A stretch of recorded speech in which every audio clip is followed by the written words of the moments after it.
All right. Good day and good evening, ladies and gentlemen. Welcome back to another Live the Fuel show.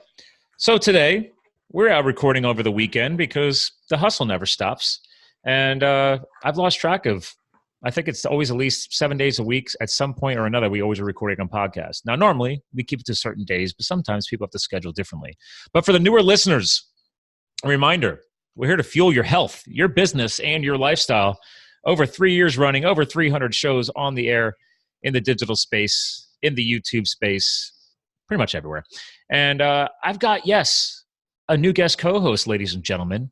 And this gentleman comes from an old sector of my lifestyle. I made a little bit of a journey into the financial space and realized it's meant for people like him. It did not like me. So, but let me give you a quick skinny on the guy. He's got many retirement and financial industry accolades and certifications, certified financial planner, finalist for ASPPA / NAPA 401k Leadership Award, was recognized as a finalist for Plan Sponsor Magazine's Retirement Plan Advisor of the Year, shares his industry expertise as a speaker at several industry conferences. That's something I've been building my space into. It's all about public speaking nowadays, as well as having been featured and quoted in the Wall Street Journal, TechCrunch, Bloomberg, Businessweek, Inc. magazine, and Financial Times. So, ladies and gentlemen, clearly this gentleman is quite passionate about fintech innovation. That's right, financial technology in wealth and management, has brought multiple innovative products and methodologies to the market.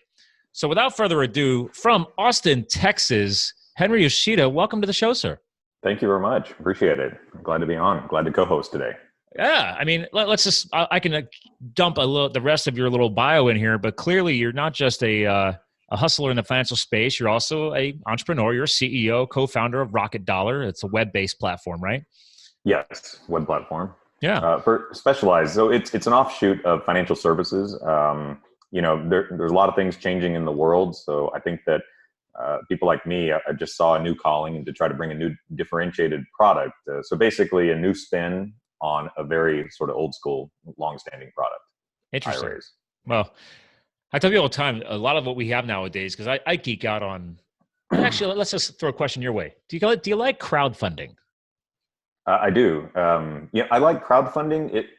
Crowdfunding to me is a little bit less about, trying to identify and try to find that next great investment, but a way to sort of really show your affinity towards maybe someone's idea, someone's passion, someone's project. And the average person that does maybe invest in the deal on a crowdfunding site, it's a pretty small amount of money. So it's actually usually just sort of hey, it's an attaboy, go get it. I like this product, because Kickstarter itself, I mean, you're not even really investing in the company. You're just kind of trying to support them. Yeah. And then crowdfunding took it to another level where you could participate in the equity growth of the company.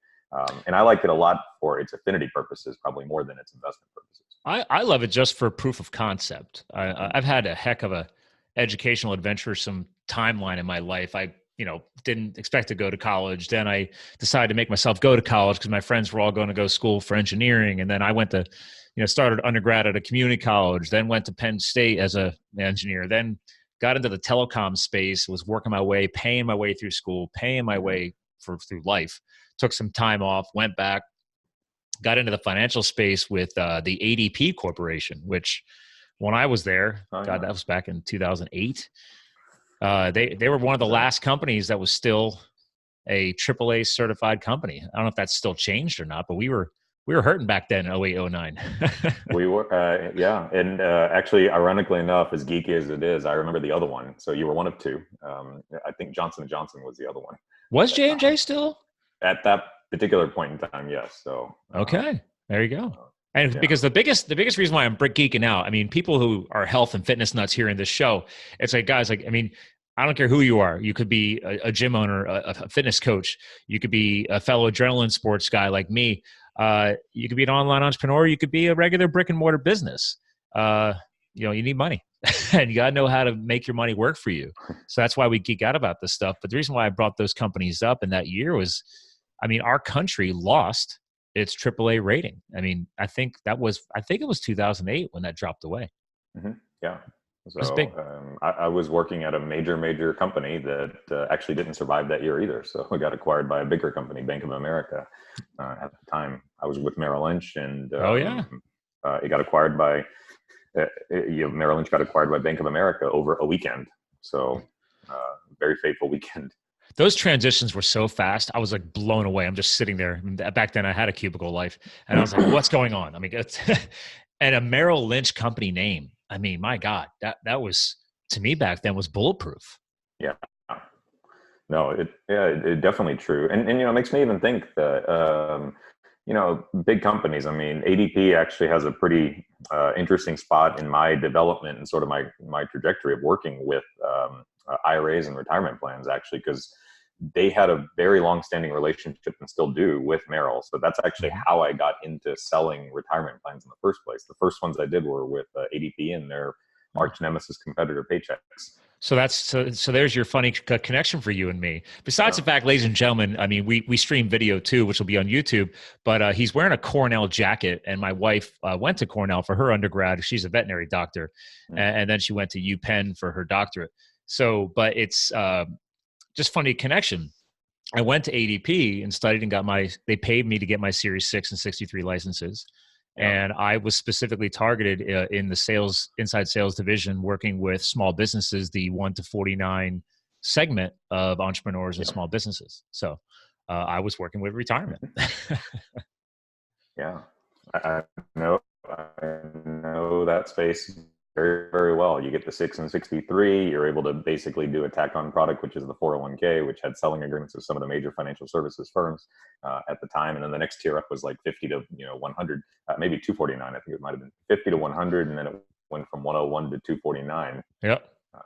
And so forth. So I worked with the company quite a bit back in the day, and it's what it's actually what taught me a lot about sort of finding customers on my own early in my career, but also the value of having partners. So I had friends that worked at ADP, and they were actually great referral sources. We basically both targeted the same customer demographic, small, medium-sized businesses, but we didn't compete in terms of the product and service that we offered.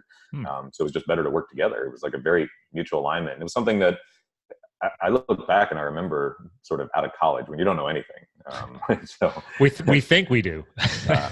Yeah, that was the problem. So it's even harder to learn new things when you think you know everything. And then now you're actually older, you know things, and then you realize there's a lot more that I need to learn that I could always be learning. Yeah, let's pause on that point. There's because part of our target audience is I'm Gen X. Are you in my wavelength? Yep. Okay. Yeah. So we're the first half of Gen X. They divide the generations now into halves. So I see. I'm out of that now. I don't even realize that. Well, I just turned 42. So, and I think we absorbed the Y gen over the years. I don't know. Maybe that's part of that path split factor.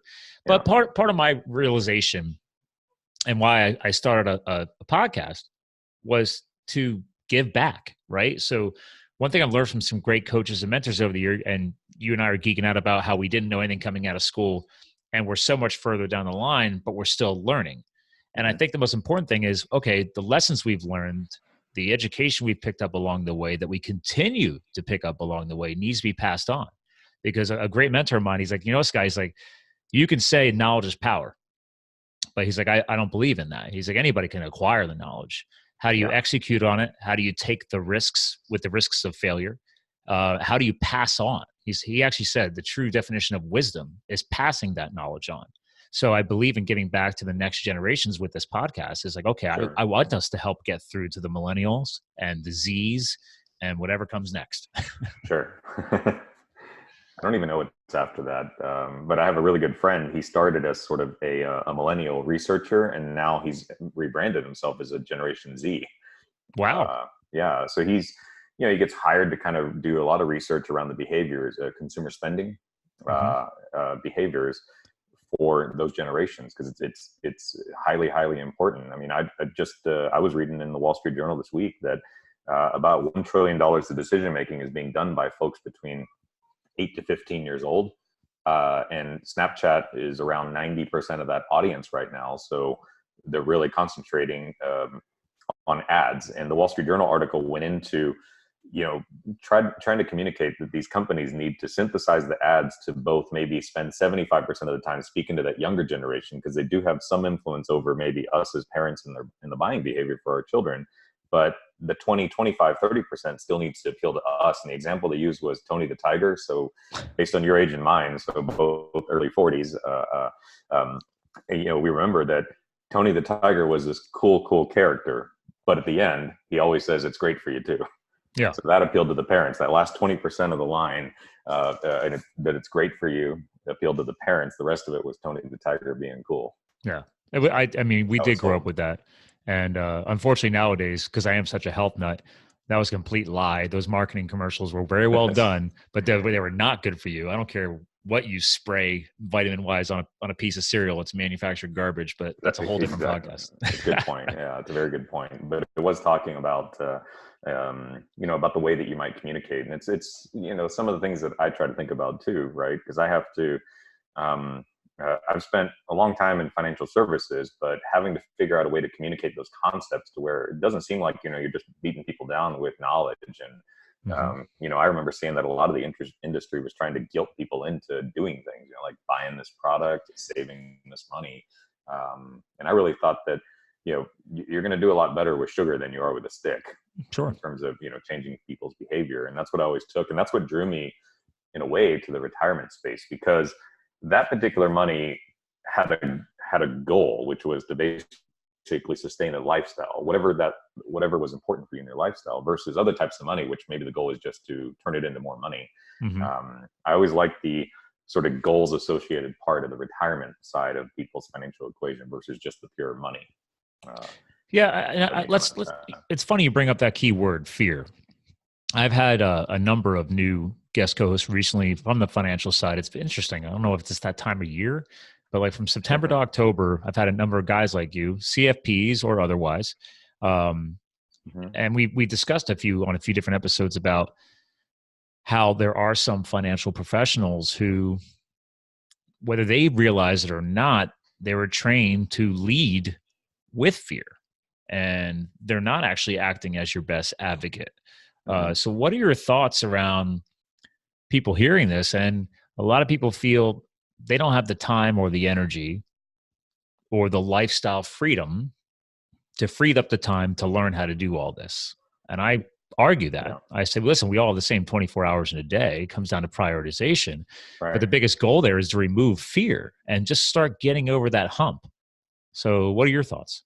So I've always communicated a concept where I think that every individual, their family unit, they kind of function as a mini small business. So regardless of how you might generate income or what your job is, in a way, your own personal life is a separate business in and of itself. I mean, you may choose to outsource certain components of it, whether that's everything from the management of your household and your daily life, even the cooking, for example. Maybe sometimes people who watch your children. Some people outsource a complete part of the financial part of their lives too. But then other people decide that, hey, I got to handle this. So I'm the COO, CFO, and CEO of my own sort of individual Inc. And a lot of the financial services industry, I think, is trying to convince people to maybe outsource that part of it. But even if you outsource knowledge, you can get advantage of. And I set up plans. I used to work with really, really large companies. I started with small companies at ADP, same in the 1 to 49 space. And as I graduated up, I went to really, really big companies with thousands and thousands of employees. And what I realized was that, as they got bigger, they had these, I always remember this one position called general counsel. And the whole point of a general counsel is I always wondered, why does a company have a general counsel? And it said, well, it's because otherwise we'd get taken advantage of by the 9 corporate law firms we use. So our general counsel actually is a cost saving department, because otherwise we get sold a whole load of stuff from attorneys that we may not need. So they themselves actually do no legal work, but they're there as a guard against not getting oversold. And they may save the company, let's say, $10 million a year, and then that person gets their income, salary, and so forth. So they're basically like a protection buffer. Yeah. And I think that in a way, when you look at it for financial services products and an individual, then you can go out and seek a certain base of knowledge to make sure that whatever portion of it you choose to outsource, whether that's through a product or a service provider. So let's say an insurance product or an actual financial advisor, if you have a certain base, then you know exactly what you need, and you'll avoid that wasteful part of it. Because again, sometimes it might not be a good return on your time. Everyone has the same 24 hours in a day. I was even watching the Bill Gates, inside of Bill Gates's brain. Oh, yes. And as amazing as Bill Gates is, I mean, the one limiting factor he has is that he has the same amount of hours, minutes, and seconds in a day as all of us. So he has to choose where and how to spend that time. So yeah, and that's where I think a lot of people, and I've seen this in the health space, the fitness space, again, back to the business space. I have friends of mine that are like, how do you find time to do all the crazy things that you do? And like you and I were talking before we hit record today, and you got a lot going on this weekend. You got some live music. You got some of your favorite college football games going on right now. I was maintaining a mountain biking trail this morning for some kids races coming up because I'm a huge mountain biking advocate. I have the podcast. I have my business. I'm going to Philadelphia this evening to catch up with old friends flying in from Seattle. Like, there's always a lot of stuff going on. Yeah. But back to your point, we have the same 24 hours. Bill Gates has the same 24 hours. All these financial gurus out there. So I always tell people, like, it's important to partner up with people who know more than what we know. Yeah. Right. Outsourcing to people like you, working with you, for example. But we still have to take on the personal accountability to have enough base level knowledge so you're not being taken advantage of. You are picking out the right person that you're comfortable with. So is that stuff that you guys try and help train people on too? So, with us, we're the current company, Rocket Dollar, is very specifically a product. So yeah, let me do some screen sharing while you're talking about that. Yeah. So for us, what we do now is that I'm not working with anyone individually, but we do offer a product where maybe people have decided that, hey, there's a portion of my sort of investable asset base that I want to go into different investments. So we actually have a number of customers that actually go into crowdfunding investments or real estate. Oh, wow. And the reason why they might do that is they might have found out that, hey, I need to diversify maybe outside of just the public stock market type investments, of which ADP, Merrill Lynch, and Bank of America are publicly traded companies. Basically the top 500 largest publicly traded companies in the U.S. is the vast majority of stock market investments here. And people have gotten knowledge and said, hey, I want to take a little bit of my money and start to buy something like real estate, an income producing property. And it's a long time horizon hold. I want to be able to access some of my IRA dollars to do so. It's a tangible asset. I, could outsource to a real estate professional that specializes in that asset class. And then we provide a platform for people to tap into those dollars that they already have. Right. Make that investment. So we're not giving any guidance per se, but I think we're there as a tool for people that have maybe gone beyond just the regular stock bond investments.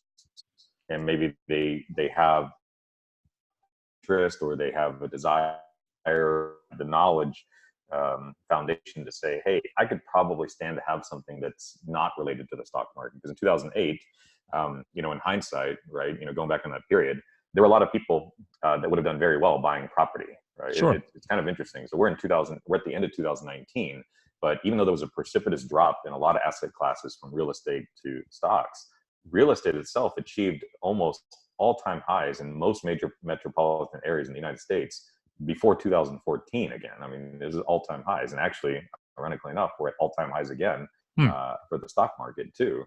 So it would have been beneficial for people to have had some knowledge and maybe think that, hey, I got to double down and come into these markets right now. Like, I need to view that some of these things are opportunities. There's value here. And they would have had to self-learn some of this. And that's actually one of the trends that we're capitalizing on, which is that maybe in 2019, the next greatest opportunities for investment over the next 1, 3, 5, 10, 15 years may not be inside of a mutual fund, only invested in publicly traded stocks. Right. Maybe for certain people, but maybe not for everybody. It just depends. And we want to give people the freedom to have that choice if they have the knowledge and wherewithal to do so. So that's what our platform is. And I like that. People need to have proper freedom. So Yeah. And Not so people much don't, where they're going to damage themselves, but enough to where, they can feel good about what they're invested in. right. You know, I agree. and yeah, you could tell me where would be a great place to buy some dirt or a rental property close to your geographic area. I could probably tell you the same thing about mine. Yeah. Neither one of us are real estate experts per se, but we know a little bit about our own particular geography in our area. And we were talking about that a little bit before we came on. Yeah. Oh yeah. I always tell people you should understand where you live and the market around you, and especially if there's benefits, which you were hinting at. So let's pause on that actually 1 second. So anyways, we were just talking about, I never realized what my local community was about, right? And before we started recording the show today, you were talking about your local community and how there's like tax benefits. And I mean, I just want to tag that back in because I think it's, people talk or to think it's just about retirement. And well, yes, retirement's important and having a nest egg is important. Obviously, that's why you do what you do. But there's also that real-time component, understanding your local market, understanding your local community. Like you were telling me, even though you're surrounded by the city of Austin, right? You guys are almost like this little niche community, and you get tax benefits from that because obviously Lowe's, Home Depot, the bigger corporations around you, they'll have to help. They basically help pay for some of the taxes. Yeah. Now, is that, have you researched that deeper? Is that something common across the country or just happens to be at your area, Austin? Well, I lived in another area of Austin, and that's how I discovered it in the first place. I used to live in another small annex town called Sunset Valley, and it did the same thing. It was only 1,000 residents, but the way they drew the line, it grabbed 500 of us across just two little mini subdivisions, but it happened to include Home Depot, Academy Sports and Outdoors, which is like a kind of a lower cost version of a Dick's Sporting Goods, very well-known company down here in the South. And just the revenue coming from those alone could be used to offset. So it's just a situational thing. And then since it's so small, they still rent and EMS services and the school districts, because there's nothing inside. It was just something that, that I thought about, and it didn't seem like a lot, but here we're a no income tax state. And then you'll see a lot of people that are kind of taking this into consideration, but we're a no income tax state, but a very high property tax state. So there's another thing that people do here where I have friends that I know that actually own rental properties and generate income off of them in other states, but they rent here, the house that they live in. Because if they owned a really nice house here, property taxes might average 2 to 3%. So you have people that literally have a real estate portfolio. Yeah, they're making money on rental properties in other states that they own. They own and rent out. But because the property taxes are so high in their home state, Texas, they don't own the house. They rent that. They rent the one that they're in here as their primary residence. Interesting tactic. Yeah. And I brought it up to a financial journalist friend of mine for U.S. News and World Report. And she said, that's a really neat angle that I'm going to present to the editor, because, I mean, these are people that are, they're thinking a few moves ahead is kind of what she told me. She said, these are people that are really thinking through like the little ways to get an edge. And the greatest thing about sort of internet technology and the availability of digital resources, whether it's your podcast and show or just your podcast. Or ours, because ours is concentrated on being able to invest in private deals using IRA dollars. And people are finding these things, they're learning little niches, and then they probably take their learning and expand a little bit on their own, so they get some comfort.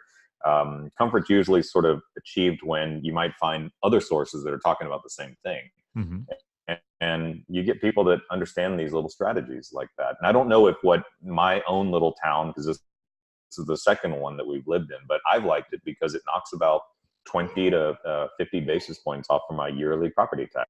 Wow. That's a significant shift. So are all your other communities around you the same? 20 to 22% of my property tax bill.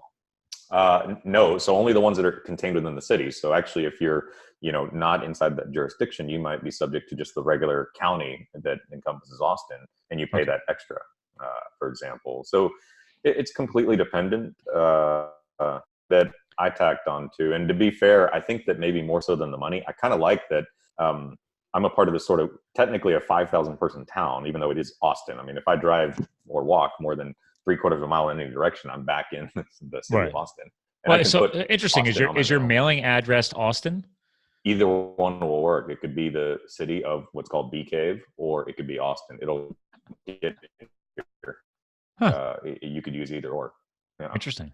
So now you learn something a little bit about the South. I tell people all the time that it's important to understand the history, right? I mean, this country is so diverse and so unique compared to other parts of the world. And like, I live in Pennsylvania, so I'm in the city of Allentown. Even though I'm technically Allentown, I'm in a township, kind of similar to you, called Whitehall. Okay. And now their taxes, though, are higher, depending if you're in North Whitehall or South Whitehall. And so same thing, like, but I'm in a little tiny village area here that was built in early 1900s. So my house was one of the first ones ever built in 1910. So, but this little village, if you want to call it, or town, is called Greenewalds. And if I put that on my mail, it would work. But you know, based on the U.S. Postal Service, you know, my address is Allentown, even though I'm in Whitehall Township too. It's okay. But but people don't understand, like, this country was built on layers of government, so you can exist locally and not necessarily depend on the larger entities, right? It's like, I don't need the state, I don't need the federal. We're cool. We got it all dialed in here. I mean, if there's something bigger going on, then obviously that's when the state level or the federal level comes into play. Yeah. I mean, I don't know. Many of our listeners may not remember that from their history classes when we were kids. I do. Well, and you know, I think the just advent of technology is going to really change the way and the norms of how people live and communicate. You know, I think that, for example, smartphones and wireless internet technology have kind of given us the ability to be where we're at today, where we can have this conversation. I mean, this is a conversation that would have physically had to have taken place if we were in the same city together. Yeah. And not that long ago. I mean, we're probably talking, you know, solid, even 15 years ago, because we wouldn't be able to do it in this sort of high fidelity quality video presentation format. I mean, we could have had an audio version of it, but it wouldn't have been very high quality. It wouldn't have been as engaging for the audience. And then I think yet again, in another 10 years, you're going to see a shift away probably in the way people communicate, live, work, and invest their money. Probably if cars can start driving themselves or automobiles can drive themselves. Well, think about it. That's going to give people even more freedom.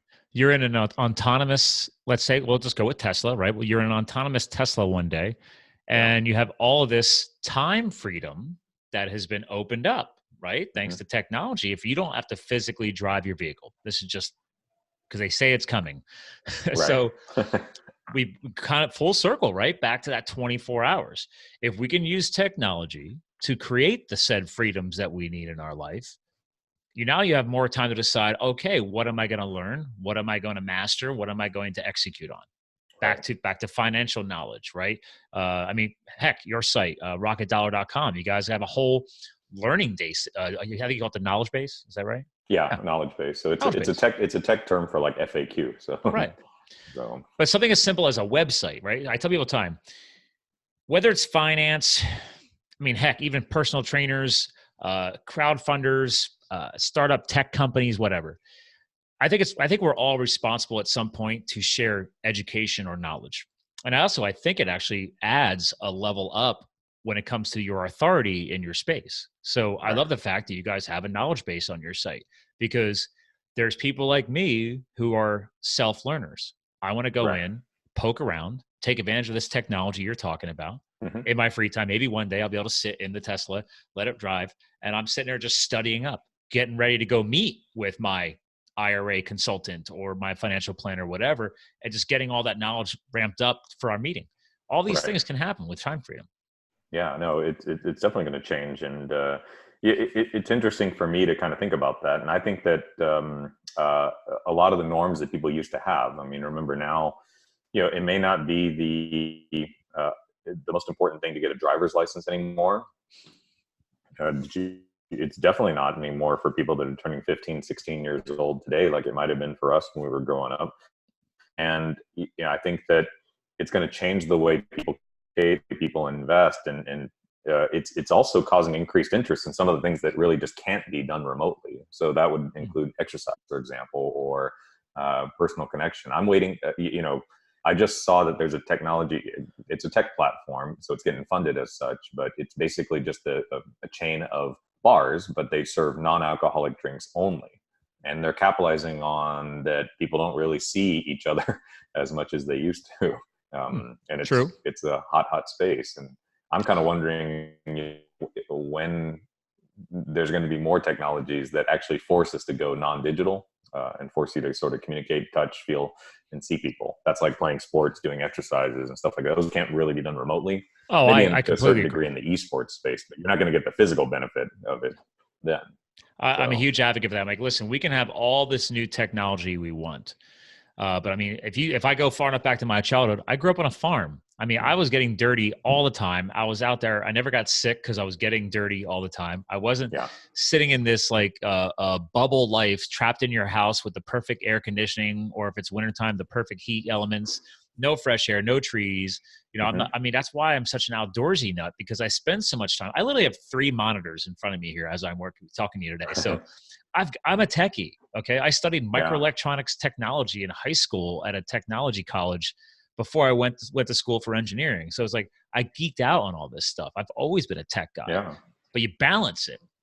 You got to balance. So that's right. And you know, it's the way I approach entrepreneurship. I mean, I have a team, I run a company, but for me, I try to balance it. So my meetings later today are related to sort of like a personal side business that I work on. So it's just a consulting meeting. We're going to meet, you know, at their house, and it just happens to be Saturday afternoon. But, you know, I slotted in after this, after, you know, being able to watch my undergraduate alma mater play football in their big rivalry game. And then before, you know, basically going with the kids and my wife to that outdoor concert tonight. Yeah. Which sounds great, by the way. Is that local band or some a big act coming in? Yeah, I don't even know. It's not a big act, so it's someone local. The big band, there's a big music festival going on, so the big people are somewhere else, and that's like, you know, 100,000 people outside. That's not, you know, kind of the vibe I'm going for today. No, but you're getting outside, so right, and you're spending quality family outdoors, time. So and these are things that, you know, can't be teched away. And you know, some of these societal, I guess, when I learned about it in business school, they actually call them Chesterton fences. And the way they teach you this concept, it goes from way back in the day, that someone had built this fence just randomly in the middle of a field. So you could just walk down, you know, 100 feet and go around the fence, or walk down 100 feet the other direction and go around. And no one really knew why the fence was there. You know, it didn't really serve a purpose. And there's a lot of societal norms. Like, people used to want to own a house. People used to want to buy a car and have one per person. Those things are changing. And I'm capitalizing on the other one, that maybe 10 years from now, people won't just own stocks and mutual funds inside of their IRA, because technically they've had the capability of owning other things, and maybe other things to them might present better longer term investment opportunities. And again, I'm not finding deals. I only know my one little space of the world. So, you know, I don't know anything about mountain biking, except to know that I probably wouldn't have been able to keep up with you earlier today. You would have just had to pick me up on your way back. There you go. But I do know this part of the financial services world, and I'm trying to capitalize on some of these trends where there's crowdfunding, affinity type deals to go into. And there's going to be a small part of the population that's going to want to divert dollars towards that. And I'm in a position to be able to provide that platform, but I'm not in a position to be creative enough to come up with actually those investments themselves. You know, I don't know how to go identify the right property to buy. Well, and that's what I love what you're hinting at here. This is actually this is actually a great entrepreneurial lesson that if people are hearing this, is that, and I've had to learn this, right, is that you can't master everything. You have to, I mean, sometimes through trial and error, realize, okay, I really like doing this. I like doing that. I don't like doing this. What do I want to outsource, right? Keep the strengths, outsource the weaknesses, or in your case, find the right partners, right? So, okay, I don't need to figure out all the investments. I'll just partner with that company who does all that. Right. And they'll find their own audience themselves. That's kind of the main thing. Yeah. And I look at it that way. I mean, you know, I think that the greatest companies actually solve very small specific problems. I mean, you know, if you think about the biggest companies, you can usually identify what they're really, really good at in one line. So, you know, you figure Google is $1 trillion company, but what is it really? I mean, they have hundreds of different business lines, but the reason why it's important for you and I, it solves the problem of we can find information instantly. Yes. Outside of that, whatever business model they have around that, which is, showing us advertisements and marketing, is just an ancillary benefit, but they're an aspirin pill to our immediate pain point, which is needing this information right now. It's a great point. You can strip away all that stuff. Strip away all that stuff. It's a search engine about one stats. Yeah. That's all it is. And, it's one successful business that has probably subsidized their other 399 for the most part. And, well, that's like ADP. You can define it that way. I mean, ADP was founded as a payroll services company, but then they added in retirement and other business units because they synchronize so well with their payroll platform. Mm-hmm. That's right. And they're actually a large money source is just holding the float on the money, in a sense. So that was the main thing. That's another probably podcast episode altogether. But it's the same thing. Even Warren Buffett and Berkshire Hathaway, their most successful sort of cash flow generating vehicle is investing in insurance companies and then using the cash that they create off of that to go develop a great portfolio of other investments. So for me, approaching and trying to solve one small problem, because that's where your contribution can be made. If you can solve this one problem, maybe you allow other people to be able to get to the point where they can solve the problem they might have. So in my case, I view my company today is that I allow people to tap into some of these accounts, and maybe I solve the problem that they can diversify into something different. Or for someone who's trying to raise those dollars, maybe I solve the problem that I help them tap into a capital source that they might not have otherwise previously been able to access in the form of someone's retirement dollars. So, entrepreneurs solve problems, and then those problems basically, become, when you solve them, maybe it opens up the ability for someone else's solution to get to the next step and so forth. And sort of this ecosystem of things that happen because, Google existing to allow information to sort of be found at the touch of a fingertip has probably fueled many, many other things. Like they have a successful Maps product. There is no DoorDash, Uber, and probably 10,000 other apps if they didn't give away the greatest sort of mobile phone embedded Maps software. I agree, because when Apple tried launching that, I still won't use that to this day. No, it doesn't matter. And it's essentially the backbone. There is no Uber and Lyft, for example, if the driver doesn't know where you are and you don't know where the car is, for example. So they solved this problem, and then it opened up, quite frankly, a whole new industry. And that industry, probably then caused automobile manufacturers to maybe rethink their strategy in terms of how they might be relevant 30, 40 years from now. And I like to think that in some small way, maybe this is my optimistic view on the world, that forcing people to innovate and improve is probably better for the end consumer. And we all live in this world. It's not exactly my take on climate change, but it's my take on sort of making life easier and better. And we live a great life here in the United States, especially when you compare it to probably globally. The average person here lives much, much better than the average person somewhere else. And I like to think that everyone's little contributions to maybe like the business world and what they do on a day-to-day basis has some sort of effect downstream to other things. Like, us having this conversation, maybe it inspires someone. I want to catch a few episodes and probably get a little bit better about, what my sort of routine would be from a fitness standpoint. If I were to sort of go video game style and look at where I have my strengths and weaknesses, right now I'd probably say that I've been neglecting sort of the health and wellness part at the expense of having a great routine on my entrepreneurial side. But it won't work if I don't start to balance it out. That's a very great point. I studied psychology when I did my marketing BS after I left engineering behind. And they talked a lot about depending on what school of thought you look at, we discussed it on the show many times. On average, you can pretty much break your life into 6 domains. You have health and fitness, you have, education or brain work. I always tell people keep working on that big brain of yours. You have relationships, friendships, social engagement, because human beings need to socially engage or go see live music like you're going to do today. You have your career or entrepreneurship. or side hustles. Yeah. Now, we all have side hustles. I sometimes have too many. Yeah. So that's just four right there. And then obviously love and marriage and building a family. That's a whole other a romantic side.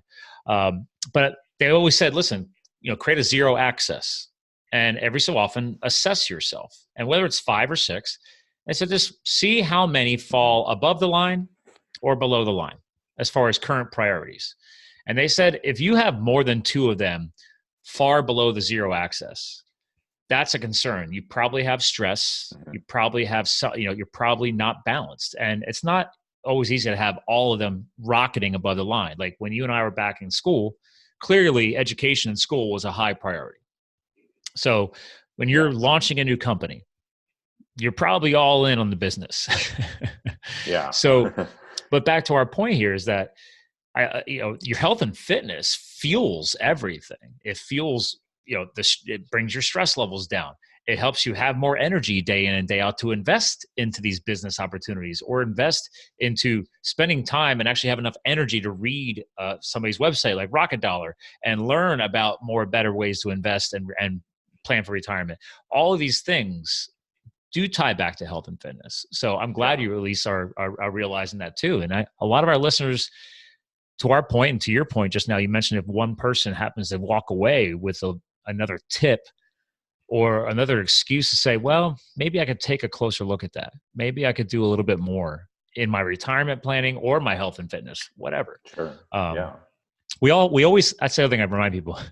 You and I talked about earlier in the show. There's no such thing as perfection. Let's make sure that's very clear. I can't stand the word anymore. We all need to be constantly working, and we all are.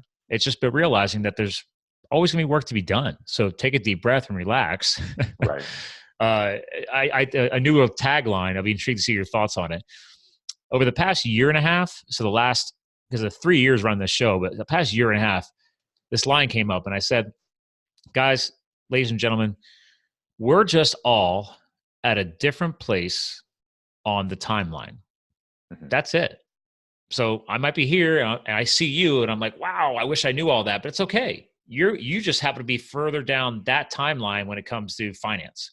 Yeah. So do I need to go down that timeline, or should I shortcut, get enough to get by so I know what I'm talking about, and then start partnering with people like you to get me down that timeline? So interesting what your thoughts are on timelines.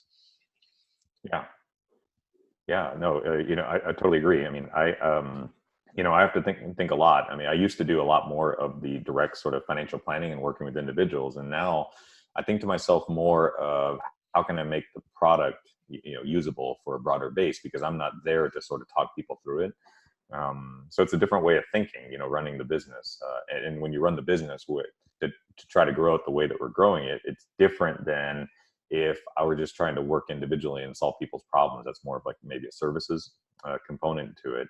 But for me, I'm always trying to find out. The most interesting part of, I think, how I came to be and how I sort of even started this company, but the others, was that I started basically doing financial advice, and I was trained in this one particular area, which was basically how to create a portfolio, how to invest your 401k dollars or IRA dollars. But what I really found out was that since I was in a particular part of the business of talking and trying to convince business owners to work with me to be the advisor for that retirement plan, I found myself learning a lot about how those businesses and industries worked. I mean, if you think about it, I had maybe a small dentist office. Well, how does a dentist's office generate revenue and build a business and a practice, a very successful, versus a very small software company or a law firm? Law firm has a different structure and everyone has an ownership stake. And I remember thinking that it was kind of neat to get paid to go to work and then actually learn how these different businesses and industries made money, whether they were manufacturing and software. And in a way, that's kind of what fueled me. And just that curiosity is what sort of drove my further interest, because I thought that, hey, I'm very far ahead in this one particular part of the timeline, which is I know how to set up a 401k for this business. This business has to worry about their business, but they need this particular tool as a recruiting and retention tool to keep growing their business, which relied on having great teammates. And what I learned from them was how their business operated and worked. I wasn't deeply involved in it, but I knew enough just to kind of catch up a little bit. And then they trusted me to sort of set up this one component that they needed. And I was probably just one component of what they needed to build the foundation for a great company, of which maybe an investment-based benefit plan for recruiting and retention was just one of the 15 things. The other ones might have been an open environment for upward mobility in terms of your career and knowledge and learning. I didn't help set that up. But those are things I learned that it was important in certain types of businesses. It wasn't in others. And the way that some businesses might have done it was providing equity to everyone that worked at that company. And yet others, it might have been that it was just a learning opportunity, like, it was an apprentice program, because that's actually how a lot of these dentist offices, the early small customers I had, were set up, where it was a more recent graduate who was being groomed over a 5 to 7 year period to take over the longstanding practice and client base of the dentists that had been in that area of town for 30 years, and so forth. So it was like, it was sort of like an informalized apprenticeship relationship, and that was very different than a software company or a law firm or manufacturing business. Yeah, well, it was fascinating to learn that. That's intriguing. Yeah, it is intriguing. It's funny because I think a lot of people hearing that do assume that a lot of these things are all structured similarly, but no, the whole point is that they are supposed to be different. Yeah. And that's At a why high it is level important. they are. But when you start to dig into the nuances, that's when you really start to synthesize. I mean, we had a component earlier where, and maybe this is a good part at the end, but it's about knowledge and learning. And you'd said that your mentor said that the ability, the real sort of measure of knowledge and being knowledgeable is the ability and the willingness to sort of pass that down. And I think if you dig deeper, that knowledge is also the ability to sort of synthesize information and sort of indicate or determine and suss out the patterns that might exist behind. So at a high level, all businesses work the same, right? They either create or provide a service or product. They sell it, and hopefully the margin that they get for providing that product is positive versus the price they might sell it for. But when you start to dig in, these businesses have very nuanced differences. And when you start to understand, that's how you become a better business person yourself, or a better entrepreneur. And, it's starting to synthesize. And then once you get really, really good, then maybe you're in a position to start to pass that information back out to other people. And they may go further than you. I mean, one of the things I always see is that right now we're in that sort of 2-3 week period where the Nobel Prizes are being handed out. Yes. And when you read the articles about, how they got to where they were, they usually always reference someone that got them started in that particular specialty. And it's almost always the case. And so in a way, whoever was the mentor for who is now the 97-year-old Nobel Prize winner today, the person that sort of got them on that path is probably pretty proud that they not only went down a similar path, but they got much further down than I did. Yes. They did better. And that's actually, that was the satisfaction. Yeah. I love where you went with this whole angle, because I've always said for a while too, like, not everybody's meant to be a teacher, an educator, or a coach, or let's just define that better. They're just not at that place in the timeline, right? And to your point, to synthesize the information is that in order to become a great teacher and coach on that topic or that lesson or whatever it is, you have to have the ability to take the said knowledge and not just comprehend it, but then regurgitate it and synthesize it and find a way to turn it into a training program or whatever it may be. And then you could pass it on. Then it can become wisdom and be moved on. Yeah. And then to your point, possibly trigger somebody to eventually become a Nobel Prize winner. Yeah. I mean, all of them always, sort of indicate that there was someone that helped them down that path. I mean, it's a very similar pattern, and maybe it's there's something to that where you don't get to that sort of world class level, without someone taking an interest in the early parts of your journey. It's probably impossible, quite frankly. I mean, maybe that's the responsibility that we all have to each other. Yeah, I mean, the whole line of, lightning and lightning could have struck and you just magically, clicked, and all of a sudden, boom, you're on that timeline, you're on that wavelength, and you're cruising. But I agree with you. There's usually some powerful moment, some powerful person just happened to trip that trigger, and they could have went left, but nope, they were meant to go right, and now they're at where they're at. So, that's the way I look at it. And then for me, maybe I'm the one going down the path of showing people that hey, there's an opportunity to invest in things that aren't normal. But if you feel like you're comfortable, or you know about it, or you care about it, maybe you can combine that interest and passion and affinity with your dollars, and that turns into a great return, because it's something you're going to stick with. Yep, I agree. Nowadays, I mean, if you don't have a passion for it, like, why am I putting my dollars into it? I don't know. That I agree. Like, I want to feel good about where I'm going with my angles. Like, that's why I liked you on your site earlier. And actually, I'll share one more time here because we're at the end of the show. But I like the fact that, like, you have in a couple of your categories listed on the site, you have startups, right? I'm not huge in the real estate. My brother-in-law is, but precious metals, one of my best buddies, that's all he invests is precious metals. Cryptocurrency. I do play around in crypto. So, but it's just, everybody's got different goals and different interests. Right. But a lot of people are like, what do you mean precious metals? And what do you mean crypto? You're crazy. But it's like, well, I'm not saying you have to do it. All I'm saying is that's what I'm choosing to play around with because I'm geeking out about it and I have a passion. So, right. Yeah, no. And maybe you have some interest, a little bit of knowledge, and you can go into those. So I just connect the dollars. And then my whole theory, my own personal tagline is that if you have dollars to invest in an opportunity, you're typically going to make a better return if you didn't have to pay taxes on those investments. So that's the beauty of an IRA. So dollar for dollar, a tax advantage dollar is going to generate a higher return going into the same investment. Oh, I'm backing you 100%. If people don't have at least an IRA in their life, I mean, there's a takeaway, ladies and gentlemen. Everybody should have at least an IRA. You can dump up to $5,000 a year in there. Just feel good that you have money doing something for you. So yeah.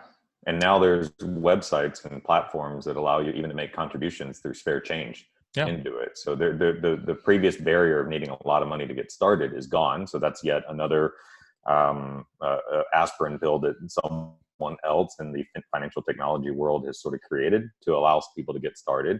The one that I allow is for people to go into differentiated type of investments. And again, it's all part of the same ecosystem for people to get started. So now people can get started even if they only have a couple dollars to do so.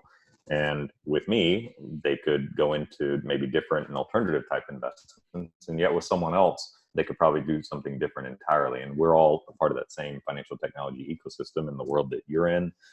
Same thing, different ecosystem, people solving it's super exciting. I mean, the level of fintech nowadays just continuously impresses me. I'm actually like I geek out about it, but I don't geek out about enough to do it professional like you. I just look for people like you and I work with you. Well, listen, I've had a great day today. I want to make sure you can get back and watch your guys kick butt in some football. So that being said, I asked my guest co-host to help close the show out. So you rocked the mic today. We clearly talked a lot about business, retirement, investment, timelines, but you mentioned you just had a tagline just now when you work with people, but I asked my guest co-host, big picture, outside of business and everything else, is there an all-encompassing message that you're kind of you've realized as you're later in life now, you're like, you know what, this is kind of an all-encompassing message I like to get out there across my clients or across people because you have a podcast now. So, I feel like we start thinking at a higher level, maybe a legacy message, anything like that, anything to pop it in your head that you want to leave behind for our audience. Yeah. I mean, for me, it's probably always be giving. So if I'm in a position, I'm not saying that I'm the one that has all the resources, and by no means is that the case, but I have a couple things. So it's just, don't keep score and always be giving, because you never know. It's always better to be a giver if you're in a position to do so. And you don't need to worry about people owing you. I think it's just sort of a human thing. So over the years, I've tried to help friends, find new positions, meet new people, whatever it may be. And that's just sort of what I've always done. And that's important. And if you don't keep score, it's a lot easier. There's enough things that all of us have to keep track of. So. That I agree with. Heck, you got to go watch football and be keeping score. So I agree, ladies and gentlemen, sometimes you just got to stop keeping score and just take action. I agree with that. People who listen to the show know I'm a huge charity advocate. I do tons of volunteer work. I actually started my own foundation this year. So I have my own 501c3 now called Fuel Foundations. So it's because hopefully I want to help other people or bring people together to do and give back. That's the point. It's like, maybe not this year, maybe next year. So I love it. Well, hang tight. I'm going to give you a proper goodbye off the air. Chat. Yeah. All right, ladies and gentlemen, we talked about it at the beginning of the show. We did some screen sharing during the show. That's Henry Yoshida. Check him out at rocketdollar.com, self-directed investing. He's on LinkedIn. He's on Facebook. We're going to have all of his profiles posted in the blog notes like we always do on liveitfuel.com. So you're not going to miss out on anything. And again, rocketdollar.com, Henry Yoshida, shout out from Austin, Texas. Ladies and gentlemen, again, we're here to fuel your health, your business, and your lifestyle. You too can live the fuel, and we'll talk to you guys again soon. Thank you.